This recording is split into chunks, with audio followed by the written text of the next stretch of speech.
శ్రీనివాస్ గారు, ఒక డౌట్ అండి. మీరు నాకు పురాణాలు చెప్తున్నారా? గ్రంథాలు చెప్తున్నారా? ఇతిహాసాలు చెప్తున్నారా? అసలు దేన్ని బేస్ చేసుకొని ఈ యూనివర్సల్ పవర్ అనేది చెప్తున్నారు? అసలు ఏంది ఈ యూనివర్సల్ పవర్? ఆచార్య గారు, యూనివర్సల్ పవర్ అంటే ఇప్పుడున్న సమాజంలో ప్రతి వ్యక్తి తన సమస్యలకు సొల్యూషన్స్ కావాలండి. ఇప్పుడున్న పరిస్థితులకు తను ఆనందంగా సంతోషంగా ఉండాలంటే డబ్బు సంపాదించాలండి. అంటే ఒక వ్యక్తి ఎప్పుడైతే ఒక ఆనందాన్ని సంతోషంగా ఉండాలి అంటే డబ్బు అనేది చాలా ఇంపార్టెంట్ అండి. అంటే ఈ విషయం యూనివర్సల్ పవర్ ఏం చెప్తున్నా, డబ్బు ఎలా సంపాదించవచ్చు, డబ్బుని ఎలా సృష్టించవచ్చు, డబ్బుని ఎలా హ్యాండిల్ చేయొచ్చు, డబ్బుని ఎలా ఖర్చు పెట్టచ్చు అనే విధానం మీదనే ఈ యూనివర్సల్ పవర్ పనిచేస్తాయండి. మెయిన్ డబ్బుని క్రియేట్ చేయడంలోనే ఈ యూనివర్సల్ పవర్ అనేది వాడడం జరుగుతుంది. ఇలా ఇప్పుడున్న ప్రతి వ్యక్తి తన సమస్యలను ఎట్లా సొల్యూషన్ మీన్స్ ఏంటంటే ఆర్థికమైన సొల్యూషన్స్ ఉంటాయి. ఏదైనా గుర్తుపెట్టుకోండి, ఏదైనా ఒక వ్యక్తి ఆర్థికంగా ఎదిగినప్పుడే తనకు ఏ సొల్యూషన్ అయినా ఈజీగా సాల్వ్ చేసుకుంటాడు.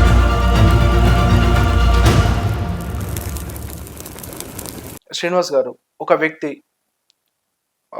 ఒక బిజినెస్ చేసి ఆర్థికంగా చాలా నష్టపోయాడు. అంటే అన్ని దారులు క్లోజ్ అయిపోయినాయి. ఓకే. ఆ వ్యక్తి చాలా రుణాల్లో ఉన్నాడు. ఓకే.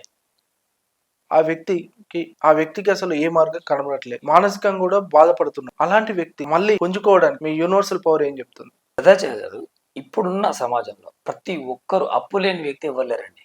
ఓకే. ప్రతి ఒక్కరు ఈఎంఐ కట్టడం, క్రెడిట్ కార్డులు వాడడం, ప్రతి దానికి ఒక దానికి అడిక్ట్ అయి ఉన్నారండి. ప్రతి అప్పు లేని వాళ్ళు ఉన్నారంటే ఇల్లు అనేది లేదండి ఇప్పుడు. ప్రతి ఒక్కరికి అప్పు ఉంది ప్రతి దానికి. అయితే ఏంటంటే వాళ్ళకున్న పరిస్థితులను బట్టి వాళ్ళు కావాలని చేయరు, పరిస్థితులను బట్టి వాళ్ళు ఒకదానికి ఇది అడిక్ట్ అయిపోతారు, పరిస్థితులు చేజారిపోతాయి, వ్యాపారాలు డిస్టర్బ్ అవుతాయి, మైండ్ డిస్టర్బ్ అవుతాయి. అయితే ఇక్కడ ఏమైతుంది, విశ్వశక్తి ద్వారా మేమేం చెప్తామంటే సార్, ఒక మనిషి అప్పులో కూడుకుపోయినప్పుడు ఎలాంటి సహాయం తనకు అందది. అంటే ఎందుకు అందది అని అంటే తనకున్న అవకాశాలన్నీ వాడేస్తాడు. అంటే తనకున్న ఎక్కడ అప్పు దొరికినా ఎక్కడ ఉన్న అవకాశాలను వాడేస్తాడు. తనకి ఎక్కడో సోర్సెస్ దొరకనప్పుడు అప్పుడు మేము ఏం చెప్తామంటే, ఏదైతే అప్పు అనేది ఉందో ఫస్ట్ తనకున్న సొసైటీ మొత్తం డిస్కనెక్ట్ చేయమని చెప్తాం. అంటే నీ అప్పు తెలిసిన వ్యక్తులు ఎవరెవరు ఉన్నారో వాళ్ళతో టోటల్ డిస్కనెక్ట్ చేయమని చెప్తాం. ఒకటి అంటే నీ అప్పు గురించి నీ గురించి మాట్లాడే వ్యక్తులు దగ్గరికి మనం డిస్కనెక్ట్ చేసేస్తాం. నీ చుట్టూ ఉన్న కొత్త సిస్టాన్ని వాళ్ళకు మెల్ట్ చేస్తాం. అంటే ఎప్పుడైనా గుర్తుండండి, ఇప్పుడు మీకు అప్పు ఉన్న విషయాన్ని మనం జనరల్ గా మనకున్న ఫ్రెండ్స్ గానీ వీళ్ళకే షేర్ చేస్తారు, తెలిసిన. ఇక్కడ ఏమైతే అంటే ఎప్పుడైతే మనం నిత్యం వాళ్ళతోటే కలిగి ఉండడం వల్ల వాళ్ళు పదే పదే పదే పదే నీ మైండ్ లో నువ్వు అప్పున్నావు అని చెప్పడం వల్ల, నాకు అప్పు ఉంది చెప్పడం వల్ల దాన్ని ఏమైతే తను మెంటల్ గా డిజాల్వేషన్ అయిపోతాడు. ఎప్పుడైనా విశ్వధర్మ శాస్త్రం ఏం చెప్తుందంటే, ఒక మనిషి అప్పుల్లో కూడుకుపోయినప్పుడు ఫస్ట్ నువ్వు సొసైటీలోకి డిస్కనెక్ట్ అంటుంది. అంటే నీకున్న సర్కిల్ చేంజ్ చేయాలి. ఫస్ట్ నువ్వు పొద్దున్న లేసి నీ గురించి తెలిసిన వాడిని కలిసే ప్రయత్నం చేయొద్దు. న్యూ ఫ్రెషర్, కొత్త మనుషుల్ని కలవాలి, కొత్త విషయాలు కొత్త విషయాలు. ఇప్పుడు కొత్త విషయం మీదనే ఆలోచన పెట్టాలి, కొత్త వ్యక్తులనే కలవాలి. ఆ వ్యక్తి దగ్గరికి పోతే నా అప్పు గురించి డిస్కస్ చేస్తారు అనుకున్నా ఆ వ్యక్తిని కలవద్దు. అంటే ఒక వ్యక్తి ఏమైందంటే దానివల్ల ఏమైందంటే కొత్త వ్యక్తిని కలవడం వల్ల, కొత్త సర్కిల్ చేసుకోవడం వల్ల కొత్త అవకాశాలు సృష్టించబడతాయండి. అంటే ఎప్పుడైనా గుర్తుండే, ఒక వ్యక్తి ఒక సర్కిల్లో ఉన్నప్పుడు ఆ సర్కిల్ అవకాశాలు పోయినప్పుడు తను ఎవరు ప్రపంచంలో ఎవరు నమ్మరండి. తను అందరికి తెలిసిన వాళ్ళు ఉంటారు. అట్లాంటప్పుడు ఇట్లాంటి వాళ్ళకి ఏం చేద్దాం, ప్లేస్ మార్పిడి చేస్తామండి మేము. అంటే ఒక డిస్ట్రిక్ట్, ఇప్పుడు కరీంనగర్ ఉన్నాయండి, కరీంనగర్ లో చాలా అప్పులో కూడా ఉన్నాం. మేము కొంత ఏం చేస్తాం, విశ్వశక్తి ద్వారా వాళ్ళని ప్లేస్ మార్పిడి చేస్తాం.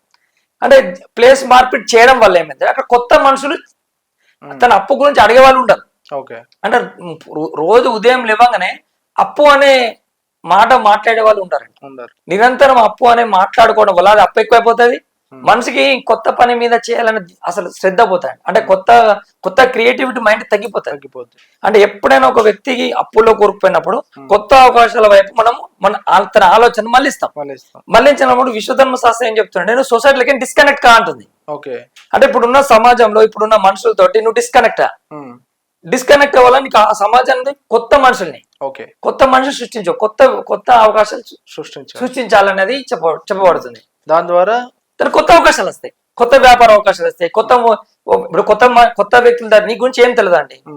ఎక్కడో మన ఫ్రెండ్ ఉంటారు సపోజ్, వాళ్ళకి నీ అప్పుల గురించి తెలియదు, నీ వ్యాపారాల గురించి తెలియదు. అప్పుడు అక్కడ పోయినప్పుడు నీ అప్పుల గురించి డిస్కస్ చేయను. జనరల్ గా డెవలప్మెంట్ గురించి ఆలోచిస్తాం. అరే ఏం అవకాశాలు ఉన్నాయి, ఏం వ్యాపారం చేయాలి, కొత్త వ్యాపారాలు మాట్లాడుకోవడం జరుగుతుంది.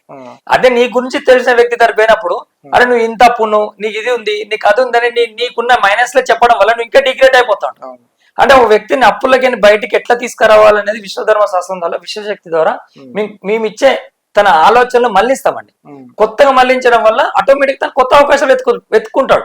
ఆటోమేటిక్ గా తనకు ఏమైనా బ్రతకాలని ఆశ వస్తుంది. ఫస్ట్ గుర్తుపెట్టుకోండి, ప్రతి వ్యక్తికి అప్పుల్లో కూడుకున్న వ్యక్తికి ఎంత లాస్ట్ చివరి దశ చనిపోవాలనేది ఆలోచన వస్తుంది. ఫస్ట్ తనకి బ్రతకాలనే ఆలోచన రావాలండి. బ్రతకాలనే ఆలోచన వచ్చినప్పుడు కొత్త మనుషులు తనకు దగ్గర కావాలి. ఒక మనిషి బ్రతకాలని ఆలోచన ఇచ్చినప్పుడు కొత్త మనుషులు తనకు దగ్గర రావాలి. తన పాత జీవితాన్ని ఎవరు జ్ఞాపకం చేయదు. అంటే తన పాత జీవితాన్ని జ్ఞాపకం చేయొద్దు అంటే తన కొత్త మనుషులు వెతుక్కోవాలి.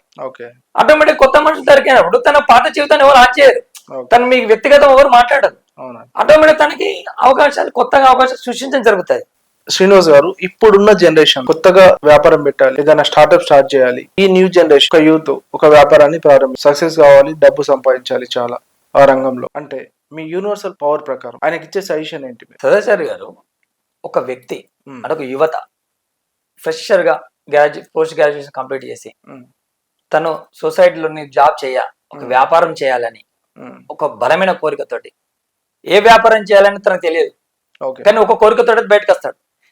నేను పోస్ట్ గ్రాడ్యుయేషన్ అయిపోయింది, నేను జాబ్ చేయాలా వ్యాపారం చేయాలా, ఫస్ట్ ఈ రూట్స్ ఎంచుకుంటాడు.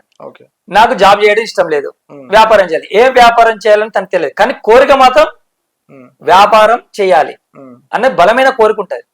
అయితే ఎప్పుడైతే ఒక యువత బలమైన కోరిక పెట్టినప్పుడు విశ్వశక్తి ఏమైనా యూనివర్సల్ పవర్ అని చెప్తే వాళ్ళకు 1,00,000 అవకాశాలు చూపిస్తాయండి. కొత్తగా ఎవరైతే న్యూ జనరేషన్, న్యూ క్రియేషన్ ఎవరైతే యువత బయటకు వస్తుందో, అందుకే ఎక్కడ ఏ దానిలో యువతకు ఎక్కువ ప్రాధాన్యత ఇవ్వబడిందండి. అంటే ఒక యువత ఒక కొత్త క్రియేటివిటీ తీసేటప్పుడు విశ్వము అందరికన్నా వాళ్ళకి ఎక్కువ అవకాశాలు ఇస్తుంది. అయితే ఎందుకంటే వాళ్ళకు క్రియేటివ్ మైండ్ ఎక్కువ ఉంటదండి, ఐక్యూ లెవెల్ ఎక్కువ ఉంటది, కసి ఎక్కువ ఉంటది. అందుకే మీరు ఆర్మీలో తీసుకోండి, అంతా యువతనే తీసుకుంటారు. ఎందుకంటే వాళ్ళ ఎక్స్పెరిమెంట్ చాలా అబ్నార్మల్ ఉంటాయి. అంటే ఇలాంటి యువతకు ఇక్కడ విశ్వశక్తి ఏమైందంటే, ఎవరైనా వ్యాపారం చేయాలంటే పెట్టుబడి కూడా అవసరం లేదండి. వాళ్ళు పెట్టుబడి కూడా సృష్టించబడుతుంది, విశ్వం అంత కనెక్ట్ చేస్తుంది. అది ఒక యువత చదువు అయిపోయిన తర్వాత ఒక వ్యాపారం మొదలు పెట్టాలంటే నా దగ్గర డబ్బు లేదు, దానికి సంబంధించిన క్రియేటివిటీ లేదు, ఒక ప్లాన్ కూడా లేదు, కానీ ఒక బలమైన కోరిక ఉంటే సరిపోతుంది. ఒకటి ఏమైందంటే, ఒక దగ్గర డబ్బు ఉందండి, జనరల్ అలాంటి యువతకి ఏమొస్తాయంటే ఇక్కడ అవకాశం ఏంటంటే, మీ ఆలోచనలు బలంగా ఉండాలి. ఒక వ్యాపారం పెట్టాలంటే ఒకరి దగ్గర వ్యాపారం ఉంటది, వాళ్ళ దగ్గర డబ్బు ఉంటది, ఒకరి దగ్గర డబ్బు ఉంటది, వాళ్ళ వ్యాపార అవకాశం నాలెడ్జ్ ఉంటది. అప్పుడు ఎవరైతే ఈ బలమైన కోరిక పెట్టుకొని వ్యాపారం మొదలు పెట్టాలనుకో వీళ్ళిద్దరిని కనెక్ట్ చేస్తాను విశ్వం. అంటే వ్యాపారమైన ఐడియాలజీ ఉన్న మనిషిని కనెక్ట్ చేస్తుంది, ఎవరైతే పెట్టుబడిదారునో ఆ మనిషిని కనెక్ట్ చేస్తుంది. ఈయన ఇలాంటి పెట్టుబడి లేకుండా ఈ ముగ్గురు సిండికేట్ల వ్యాపారం మొదలు పెట్టచ్చు. బలమైన కోరిక ఎప్పుడైతే ఉంటుందో ఆటోమేటిక్ గా అవకాశాలు అవే వస్తాయి. అదే చెప్తుంది మీ యూనివర్సల్. ఇప్పుడున్న న్యూ జనరేషన్ లో గ్రాడ్యుయేట్, పోస్ట్ గ్రాడ్యుయేట్ కంప్లీట్ చేసుకున్న ఒక స్టూడెంట్ ఒక వ్యాపారం చేయాలనుకుంటున్నాం, ఒక కొత్త బిజినెస్ స్టార్ట్ చేయాలనుకుంటున్నాం. ఆయనకు ఉన్న ఇన్కమ్ సోర్స్ అయితే ఇంట్లో నుంచో డబ్బు తీసుకోవాలి, లేదంటే ఏదైనా బ్యాంక్ లోనో తీసుకోవాలి, తన ప్రాజెక్ట్ చూపించి బ్యాంక్ లోన్ నుంచో తీసుకోవాలి, లేదంటే ఫ్రెండ్స్ సహకారం తీసుకోవాలి. దీంట్లో ఏది బెస్ట్ అని మీ యూనివర్సల్ పవర్ చెప్తుంది? వాళ్ళకిచ్చే అద్భుతమైన సలహా ఏంటి? కొత్తగా యువత వ్యాపార రంగంలో అడుగు పెట్టాలంటే ఫస్ట్ ప్రియారిటీ విశ్వశక్తి ప్రకారం తల్లిదండ్రుల నుండే తీసుకోవాలండి పెట్టుబడి. తల్లిదండ్రుల నుండే పెట్టుబడి తీసుకోవాలి ఫస్ట్. ఎందుకంటే తల్లిదండ్రులకు మన మీద బాధ్యత ఉంటుంది, ఆ యువత మీద బాధ్యత ఉంటుంది. వాళ్ళు పాజిటివ్ ఎనర్జీ తోటి సక్సెస్ఫుల్ కోరుకుంటూ వాళ్ళ అమౌంట్ ఇస్తారు, అది వాళ్ళకు బర్డెన్ కాదండి. అంటే తల్లిదండ్రుల నుండి ఇచ్చే డబ్బు ఏమైందంటే ఆ యువతకు, ఆ వ్యక్తికి బర్డెన్ కాదు. మిగతా ఏ తీసుకున్నా కూడా దానికి బాధ్యత ఉంటాడు, బాధ్యత ఉండవలసి వస్తుంది. ఫ్రెండ్స్ నుండి తీసుకున్న రెస్పాన్సిబిలిటీ ఉండాలి, బ్యాంక్ నుండి తీసుకున్న రెస్పాన్సిబిలిటీ ఉండాలి. కానీ ఇక్కడ ఏమైందంటే తల్లిదండ్రుల నుండి ఇచ్చిన ఆశీర్వాదంతో కూడిన డబ్బు నీకు బిజినెస్ కి వస్తుంది. ఇందులో విశ్వధర్మ శాస్త్రం ఏం చెప్తారు, విశ్వశక్తి ఏం చెప్తుంటే ఫస్ట్ మీ తల్లిదండ్రుల నుండి ఆశీర్వాదంతో పొందిన డబ్బుతోటే మీరు పెట్టుబడి మొదలు పెట్టండి అని చెప్తుంది. ఫస్ట్ ప్రియారిటీ తల్లిదండ్రులు ఇచ్చేదే పెట్టుబడికి ప్రియారిటీ ఇచ్చింది. శ్రీనివాస్ గారు, ఒక యంగ్స్టర్ ఒక బిజినెస్ స్టార్ట్ చేసినప్పుడు ఆ బిజినెస్ ని బిజినెస్ ఓకే బాగానే రన్ అవుతుంది, ఆ బిజినెస్ ని నెక్స్ట్ లెవెల్ కి తీసుకెళ్లాలనుకుంటున్నాడు, అంటే తన వ్యాపారాన్ని ఇంకొంచెం విస్తరించాలనుకుంటున్నాడు. అలాంటి వాళ్ళకు అంటే ఎక్కువ డబ్బు వాళ్ళ దగ్గర ఉండదు, అంటే ఓ మోస్తరుగా బిజినెస్ రన్ అవుతుంది, తన వ్యాపారాన్ని విస్తరించాలనుకుంటున్నాడు. అలాంటి వాళ్ళకు మీ విశ్వధర్మ శాస్త్రం యూనివర్సల్ పవర్ ద్వారా ఎలాంటి సలహా ఇస్తారు? సదాచారి గారు, ఒక వ్యాపారాన్ని అంతర్జాతీయ స్థాయిలో ఒక ఒక గ్రామ స్థాయి నుండి అంతర్జాతీయ స్థాయిలో తీసుకుపోవడానికి విశ్వధర్మ శాస్త్రంలో యూనివర్సల్ సీక్రెట్స్ ఎన్నో ఉన్నాయి. అందులో కొన్ని సీక్రెట్స్ పెద్ద పెద్ద వ్యాపారవేత్తలు ఇప్పుడు ప్లే చేస్తున్నారు. జనరల్ గా ఇప్పుడున్న ప్రజెంట్ ఇప్పుడు మీరు చెప్పే ఒక ప్రశ్న, యువత ఒక చిన్న వ్యాపారం పెట్టాడు, ఒక చిన్న టీ పాయింట్ అనుకోండి, చిన్న టీ పాయింట్ పెట్టాడు, తను ఎక్స్టెండ్ చేయాలి, ఏ వ్యాపారం ఎక్స్టెండ్ చేయాలి, తన ద్వారా డబ్బు లేదు కానీ ఎక్స్టెండ్ చేయాలి. అప్పుడు ఏం చేస్తామంటే మేము యూనివర్సల్ సిస్టమ్ ద్వారా తనకు డిక్లరేషన్ ఇవ్వమంటాం. ఎప్పుడైనా గుర్తుపెట్టుకోండి, ఒక వ్యాపారాన్ని ఎక్స్టెండ్ చేయాలంటే డబ్బు లేకుండా ఏ పెద్ద పెద్ద వ్యాపారవేత్తలు చేయాల్సిన వాళ్ళు ట్రిక్స్ ఏంటంటే డిక్లరేషన్ చేస్తారు. డిక్లరేషన్ అంటే తన వ్యాపారాన్ని విస్తరిస్తున్నామని డిక్లరేషన్ పేపర్ యాడ్ ద్వారా, టీవీ యాడ్ ద్వారా డిక్లరేషన్ చేస్తారు. ఇప్పుడు లేటెస్ట్ గా ఎలన్ మాస్క్ డిక్లరేషన్, ఇండియాలో మేము శాటిలైట్ ద్వారా ఏది మన ఫోను ఉంటాయి కదా, మన టవర్స్ లేకుండా మేము సెల్ మొబైల్ రంగంలో పర్మిషన్ గ్రాంట్ అయింది. ఇప్పుడు ఐడియా రిలయన్స్ వాళ్ళకు పెద్ద ఎఫెక్టివ్ ఉంది. రిలయన్స్ అమ్మాని దాన్ని డీల్ చేయలేకపోతుండు, అది 3-4 years నుంచి తను ఆపిండు. అంటే అలాంటిది డిక్లరేషన్ చేయాలంట. అంటే యువత దగ్గర డబ్బు లేదు, చిన్న వ్యాపారం పెట్టాడు, తను ఒక 10 బ్రాంచ్లు పెట్టాలనుకుంటున్నాడు. అప్పుడు మనం ఏం చెప్తున్నాయి, విశ్వశక్తి జ్ఞానం అండి. విశ్వశక్తి మీన్స్ అంటే జ్ఞానం అండి. తన వ్యాపారం సంబంధించిన మెలుకో ఇస్తాం, తన సీక్రెట్ ఇస్తాం. అప్పుడేం డిక్లరేషన్ చేయమంటాం. అంటే ఒక చిన్న పేపర్ యాడ్ ద్వారా, లేకపోతే ఫేస్బుక్ లో కానీ, సరే యూట్యూబ్ లో కానీ, నేను మా పలానా ఇంత ఈ బిజినెస్ ఉంది, ఈ బిజినెస్ బాగా రన్నింగ్ ఉంది, నాకు మంచి సక్సెస్ఫుల్ బిజినెస్, మేము పలానా ఒక 5 జిల్లాల్లో మేము ఎక్స్టెండ్ చేస్తున్నాము అవసరం అని డిక్లరేషన్ అనుకో. ఆ డిక్లరేషన్ ద్వారా తన దగ్గర ఉన్న ఫ్రెండ్స్ కానీ, లేదా ఆ జిల్లాలో ఉన్న కొంతమంది పెట్టుబడిదారులు కానీ, ఆ వ్యాపారం పట్ల ఇంట్రెస్ట్ ఉన్న వ్యక్తులు కానీ అప్రోచ్ దొరుకుతాయి. సో ఆటోమేటిక్ గా సపోర్ట్ దొరికినప్పుడు వాళ్ళు ఆటోమేటిక్ గా వాళ్ళ ఇన్వెస్ట్మెంట్ దొరుకుతుంది. అదే దానికి కూడా ఏ వ్యాపారానికి కూడా కొంచెం టైం పడుతుంది. అంటే డిక్లరేషన్ చేయడం వల్ల ఒక 2-3 months అని టైం పెట్టుకుంటాడు. సపోజ్ ఒక 3 నెలల తర్వాత వ్యాపారం పెట్టాలనుకోండి, ఇప్పుడు డిక్లరేషన్ చేస్తాడు. ఈ 3 months లో దానికి సంబంధించిన ప్రణాళిక అంతా ఆయనకు సమకూరుతుంది. పెట్టుబడి దొరుకుతుంది, ఇన్వెస్టర్స్ వస్తారు, దాని దగ్గర మంచి ప్లాన్ చేసుకోవద్దు. జనరల్ గా డిక్లరేషన్ తనే పెడుతున్నాను డిక్లేర్ చేస్తాడు, కానీ ఇన్వెస్టర్ ను ఆటోమేటిక్ అప్రోచ్ అవుతారు తనకి. మేము మాకు ఫ్రాంచైజ్ ఇవ్వండి, మేము మీరు డబ్బులు పెడతారు, వాళ్ళ డబ్బులు తీసుకొని వాళ్ళే ఫ్రాంచైజీ ఇచ్చేస్తారు. అట్లా ఇప్పుడు టీ పాయింట్ గంటలు ఎన్నో వాళ్ళు ఇప్పుడు టీ పాయింట్ కొత్తగా పెట్టారు కదా, టీ పాయింట్స్ అక్కడక్కడ కనపడతాయి. వాళ్ళు 0 పెట్టుబడితో బయటకు వచ్చారండి. ఈ రోజు ఎంతో మంది షేర్లు తీసుకొని, ఎంతో మంది ఫ్రాంచైజ్ తీసుకొని డబ్బులు పెట్టారు. అంటే ఒక చిన్న ఐడియాలజీ అండి, పెట్టుబడి అవసరం లేదండి. ఒక వ్యాపారస్తునికి, ఒక యువతకు ఈ రోజు పెట్టుబడి ఉంటేనే వ్యాపారం చేస్తా, ఈ వ్యాపారాన్ని ఎక్స్టెండ్ చేయాలంటే పెట్టుబడి కావాలి, నాకు ఎవరో సపోర్ట్ కావాలి. చిన్న ఐడియాలజీ అండి. విశ్వశక్తి ఏమైనా ఐడియాలజీ అండి. విశ్వశక్తి మేము ఏం చెప్పాలనుకుంటామండి, యువతకు మీ దగ్గర పెట్టుబడి లేకున్నా మీరు డబ్బు సంపాదించాలనుకుంటే, మీరు వ్యాపారాన్ని ఎక్స్టెండ్ చేయాలనుకుంటే, ఒక వ్యాపారంలో మీరు ఎంటర్ప్రైనర్ కావాలనుకుంటే, విశ్వశక్తి ద్వారా జ్ఞానం ఇస్తామండి, చిన్న ఐడియాలజీ ఇస్తాం. తన ఐడియాలజీని తన జీవితాన్ని మార్చేస్తుండే. ఒక ఐడియాలజీ ఇంప్లిమెంట్ చేయడానికి 6 నిమిషాలు చాలండి సమయం. అద్భుతాలు సృష్టించవచ్చు. శ్రీనివాస్ గారు, ఒక వ్యక్తి ఒక బిజినెస్ స్టార్ట్ చేశారండి, ఆ బిజినెస్ రన్ అవుతుంది. ఆ వ్యక్తికి ఇంకో ఆలోచన వచ్చింది, ఒక కొత్త ఆలోచన వచ్చింది, ఇంకో బిజినెస్ కూడా స్టార్ట్ చేయాలా వేరేదైనా. ఆయనకి ఎలా ఇంప్లిమెంట్ చేయాలో తెలుస్తలేదు. ఆ కన్ఫ్యూజన్ లో ఉన్న వ్యక్తి మీ దగ్గరకు వస్తే ఎలాంటి సలహా ఇస్తారు?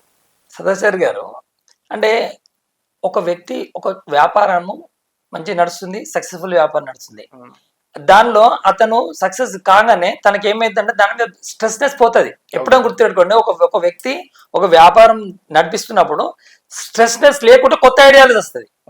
అంటే సక్సెస్ఫుల్ ఉంది, హ్యాపీగా ఉన్నాడు, కొత్త ఐడియాలు నచ్చినప్పుడు అటువంటి వ్యక్తికి ఏ చిన్న మిస్టేక్ చేసినా కూడా ఉన్న వ్యాపారం లాస్ అవుతాడు. అతను అలాంటి వ్యక్తి మన దగ్గరకు వచ్చినప్పుడు మనం ఏం చెప్తాడు, తన ఐడియాలు ఎవరికి షేర్ చేయకని చెప్తాం. ఆ కొత్త ఆలోచనను ఎవరికి షేర్ చేయక చెప్తాను. జనరల్ ఇలాంటి వచ్చిన ఆలోచనలు ఏం చేస్తాడు, ఇమ్మీడియట్ వాళ్ళకు ఆర్డర్ ఎవరికో షేర్ చేస్తారు, పక్కన షేర్ చేసేస్తారు. పక్కన వారికి షేర్ చేయడం వల్ల ఆ ఐడియాలని వేరే వాళ్ళు క్యాచ్ చేయొచ్చు, అదే ఐడియాలజీ ఈయన కోల్పోవచ్చు. ఓకే రెండోది ఉన్న వ్యాపారాన్ని కూడా డిస్టర్బ్ చేసుకోవచ్చు ఆ ఐడియాలజీ మనసు పెట్టడం వల్ల. ఓకే ఉన్న దాని మీద మనసు పెట్టడం ఈ వ్యాపారం డిస్టర్బెన్స్ కావచ్చు. దీని మీద బ్యాలెన్స్ అయినప్పుడు ఆ వ్యాపారానికి సంబంధించిన మెలకువలు ఎలా చెప్తామంటే ఈ విశ్వశక్తి ద్వారా దానికి కొంత సమయాన్ని మేము కేటాయించుకుంటూ తనకు మెలకువలు చెప్పడం దాన్ని కొత్త ఇంప్లిమెంట్ అంటే జనరల్ గా యువత ఏం చేస్తారంటే కొత్త ఐడియాస్ రాగానే ఉన్న వ్యాపారం మీద మనసు తీసేసి కొత్త వ్యాపారం మీద షేర్ చేయడం మొదలు పెడతాం. అంటే ఇది ఉన్నది వెళ్ళిపోతుంది. కానీ దీనికి ఒక స్టెబిలిటీ ఇచ్చి దాని కూడా కొంత సమయం తీసుకొని ఎవరు షేర్ చేయకని చెప్పి దానికి కొత్తగా క్రియేటివిటీ చేయడానికి ఒక సమయం తీసుకోమని చెప్తాం అన్నట్టు. తన ఐడియాలు తన దగ్గరే ఉంటది. దానికి సంబంధించిన అవకాశాల కోసం తనకి వెతకడం మొదలు పెడతా ఉంటాడు. అంటే దాని టైం వచ్చినప్పుడు దాంతో ఇంప్లిమెంట్ చేయమని చెప్తాం అన్నట్టు. జనరల్ గా ఇప్పుడున్న యువత ఇమీడియట్ షేర్ చేస్తారు. అసలు మనసులో పెట్టుకోరు, ఒక నిమిషం కూడా పెట్టుకోరు. అరే నాకు కొత్త ఐడియా వచ్చింది, ఇది చేస్తే బాగుండని చెప్పి షేర్ చేసుకుంటారు. సో బిజినెస్ సీక్రెట్స్ ఎవరితో షేర్ చేసుకోవద్దు.